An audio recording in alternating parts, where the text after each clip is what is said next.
तर नमस्कार मित्रांनो, आजच्या ब्लॉगमध्ये तुमचं सर्वांचे सहर्ष स्वागत करतो।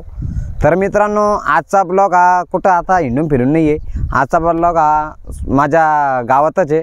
तर माझं घर बीर तुम्हाला दाखवतो, बंगला आहे आपला। असा बंगला आहे मित्रांनो की तो उन्हाळ्यात 1 किलोमीटर वरून आज चमचम करतो।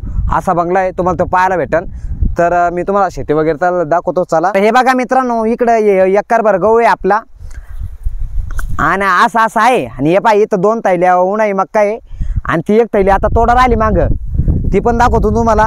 असं गरीब 5-6 एकर आहे आपल्याला, त्याच्यावरच आपण आपली उपजीविका भागवतो। हे बघा मित्रांनो, आता इकडं मक्का आहे, ह्याच्यात मिरच्या झाड आहे। आता तुम्ही म्हणशान मक्काच्या वावरात मिरच्या काय करावल्या, तर त्याच्या मागले मोठा इतिहास आहे।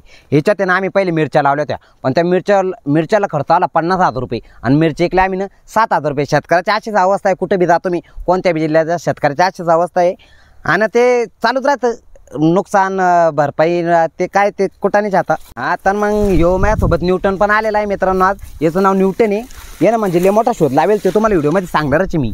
हे बघा मित्रांनो, हे मागे ना आंब्याचे झाडे 2-4 आंब्याचे झाडे लाईनीनं आणि हे जामाचे। यंदा याला जामा बियल होते, पण मग आम्ही काही तुम्हाला दिले नाही, कारण लय मोठे फॉलोवर आहे आपले, जामा पुरले पाहिजे ना। आम्हालाच खायला नव्हते, कमी होते यंदा, पुढच्या वेळेस जास्त देईन तुम्हाला ना। तर शेताचा तिकडा कोपरा झाला मित्रांनो। आता इकडचा कोपरा दाखवतो तुम्हाला। हे बघा, इथं गोबी लावली होती आम्ही, पण लावली जास्त गोबीनं उगलं। इकडं मागं बघू शकता तुम्ही, उगलं जास्त काँग्रेस, म्हणजे गोबीचं उत्पन्न घेतलं, काँग्रेसचं उत्पन्न डबल निघलं, त्याच्याकडे ध्यान नाही दिलं ना, तसं होतं। म्हणजे 24 तास शेतकऱ्याला शेतात काम करणं पडतं, तो ते कुठंतरी त्याचं फळ भेटतं। चला तुम्हाला पुढे दाखवतो अजून। हा तर मित्रांनो, तिकडं झालं। आता इकडे तुम्हाला शेवटचा स्पॉट दाखवतो। हे पहा, या अद्रक एकरभर याला लाखाच्या वर खर्च लागला आणि याला भावाला 22 रुपये। म्हणजे खऱ्या अर्थानं सांगायचं म्हणजे शेतकऱ्याचं चौकडून मरणच। बरं जाऊ द्या, शेतकऱ्याच्या हाल तुम्हाला बी माहिती मला बी माहिती, पण ते सरकारलाच लवकर कधी समजत नाही। तर ते सोडा, तुम्हाला महत्त्वाचं म्हणजे मी आज मग कासाचा बंगला दाखवतो, जो 1 किलोमीटरवरून उन्हाळ्यात चमचम करतो। तर चला तो बंगला दाखवतो। हा तर मित्रांनो, ह्योच आहे तो काचाचा बंगला, तो उन्हाळ्यात 1 किलोमीटरवरून चमकतो आणि हा स्वस्तात बांधला जातो। या बंगल्यात राहतो मी। मग कसा आहे बंगला, आहे ना 1 किलोमीटर दूरून चमकणारा बंगला म्हणता याला। आणि एवढंच मित्रांनो, हे पहा अजून म्हणजे मोठा बिझनेस करतो, बारले मोठा बिझनेसमॅन आहे आपण। ते पहा तिकडं, बकऱ्याचा बिझनेस, याला म्हणत्या गरीबाची गाय। मित्रांनो, आहे न्यूटनचं म्हणे तू घरदार शेती भीतीत दाखवला, गाव कधी दाखवतो, गाव बी दाखव ना, समजू दे लोकांना, गाव पाव दे ना आपलं। तर चला आता तुम्हाला मी गाव दाखवतो। हा तर मित्रांनो, आता चाललो आपण गावात, मी राहायला शेतात आहे। तर न्यूटनला लागली होती भूक, तर ते कच्चच करून खाऊ राहिला। ले बेकार आहे आमचा न्यूटन, काही खातो म्हणून त्याचं नाव आम्ही न्यूटन पाडेले। ले डेंजर होते पाना कसा बिलगला।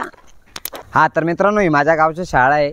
पहिली ते 5वी लोक मी इथंच या गावात शिकेले आणि जास्त करून मी खिचडी खायला आहे, कारण की जिल्हा परिषदमध्ये जशी खिचडी बनते ते कोणत्या शाळेत बनत नाही आणि अर्ध्याच्या वर अधिकारी जिल्हा परिषदेच्या शाळेचे असत्या।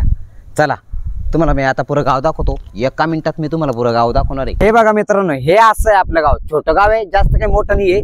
तिकडे बघा ते मारुतीचं मंदिर आहे आणि इकडे बघा हे बुद्ध विहार आहे। 400-500 लोकसंख्या आहे गावाची। धानोरावांचा ग्रामपंचायत आहे आम्हाला। तर हे असं गाव आहे, पण छोटे पण एकदम व्यवस्थित गाव आहे।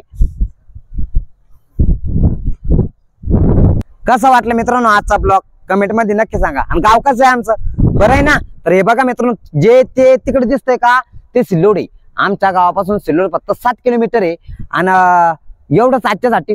पुढच्या ब्लॉग मध्ये याच्यापेक्षा हटकी माहिती देऊ तुम्हाला। आता भेटू आपण पुढच्या ब्लॉग मध्ये, तोपर्यंत तुम्ही चॅनलला सबस्क्राईब करा आणि बेल आयकॉन दाबा आणि तुमच्या मित्रांना पण हा व्हिडिओ शेअर करा आणि त्यांना पण सबस्क्राईब करायला लावा, असंच ब्लॉग पाहण्यासाठी। धन्यवाद।